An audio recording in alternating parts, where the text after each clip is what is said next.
Just compare open source software in Microsoft.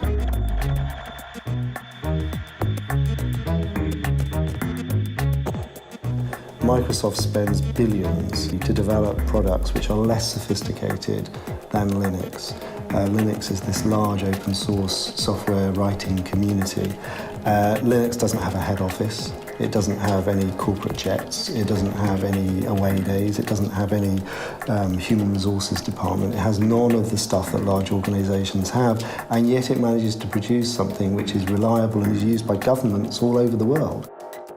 The code is out there. I mean, just use it. I mean, it's free. You can submit your own patches if you're a programmer. Maybe you're not a programmer. Maybe you just give feedback to developers. Go on forums, say, oh, this software's very good, but maybe, I'm not a programmer, but I'd really like to see this feature. A lot of developers are very open to ideas. So it's starting to get into all sorts of systems people take for granted, as well as just the desktop PC.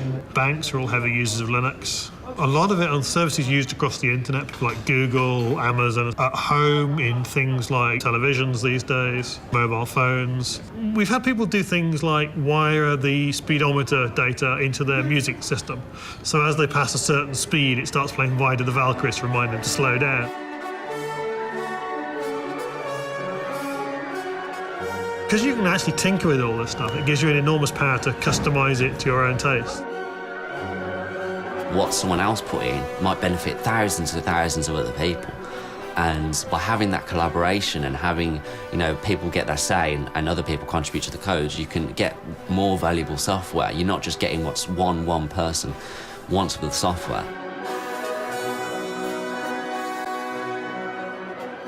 For leaders in an online world, the critical thing is not to feel threatened. I think it is about letting go. It's a tricky thing being a kind of a leader of a herd of cats. If 30,000 people came over and said, you should do this, who feels a bit harsh to him, but he says he supports it and he thinks it's a great idea. You hope that it's going to be helpful and not go the other way. And I'm sure everyone's working for it to make a good partnership and run as smoothly as possible. I think with team selection, ultimately it will come down to the forums. But you've got to be very brave, haven't you, to accept the decisions? You're going into something that's not got any real history or evidence to back anything up. So you're stepping into a little bit of the unknown, and we might have to make mistakes to go forward because it's so new. Meg Whitman, who used to run eBay, said it was like leading a town meeting. It basically means that when you're leading anything, it becomes a political job, because what you're dealing with is not people you can instruct and tell. You have to persuade and win their support. It's a real art, and it's a different kind of art than what we think of as management in the classic sense. The people who make the transition best from being, what I would call manager to leader are the people who are comfortable with letting go. It would be really interesting to get Gordon Brown and ask him whether he'd be prepared for his job to be changed in the way that Liam Daish's job has been changed. Would he be happy really to have that level of participation? They talk about evidence-based policies and they talk about being the servants and not the masters, but would he really like to have people driving his decisions in that sort of way? Well, I'm not sure about that. This is a football club. I'm not talking about, the world or the country and all that, the nation. I don't know if that would work. It could get a little bit of anarchy. But no, this is new. It's interesting, and we're giving it a good crack. Ultimately, I assume I don't know him obviously, but I assume that the real proof is in the pudding, right? If he wins more games, he's going to be happy to be in the situation he's in than if he loses a lot of games. And so it's the kind of record that will play out over time. We'll see how that football team does.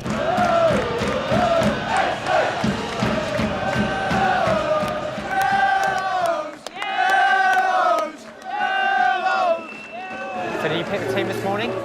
I did 4-4-2. Kept it nice and simple. I always picked George Purcell anyway. Did you pick Chris McPhee to play right back? Yes. So did I. Well, Fleet kick-off. This is possibly the biggest game in Ebbsfleet United's history. So much riding on it. A trip to Wembley beckons. Well, Ebbsfleet lining up. Barrett collects and he's gone over the top to Chucky. Chucky will get to this. A cross put in. John Akindi looking for it, but not quite getting to it. More and more people, either because they grew up in that world or because they've learned about this world, take it for granted that they can get involved, that they can interact. Take it for granted that there is significant wisdom and value in interacting with other people in groups that don't have all the kind of classic infrastructure, but are nevertheless tremendously important and engaging. Referee blows his whistle. Tim, we got to be happy. Still got that 3-1 aggregate lead. We've looked like we might create chances in this half. We've weathered the storm that they... So you reckon any subs? For us, no, it's no need. I consider Chucky coming off 20 minutes, then we can get on the computer to tell Liam to bring on the sub.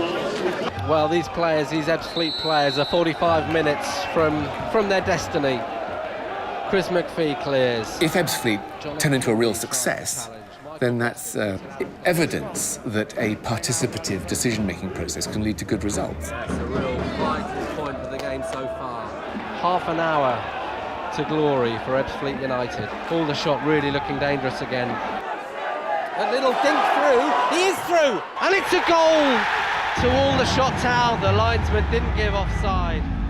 At the end of the day, communities don't work unless decisions get taken. Ebbsfleet United there were playing And so the communes in the 1960s and 70s in America, thousands of communes failed, largely because they couldn't take decisions. You can imagine a team of surgeons being preferable, right? A team of trained surgeons being preferable to 35,000 people trying to move the knife. was able to pick his spot, and that's Aldershot 1-0 up. It's not a recipe that's going to work in every single situation. Well, that's ramped the nerves up a significant amount. Tension really is a factor now. Not too sure how Liam does reassuring and comforting, but he'll certainly be geeing up his men for these last 8 minutes plus added time to go, unless we see, of course, extra time, which would be the case if Aldershot managed to score.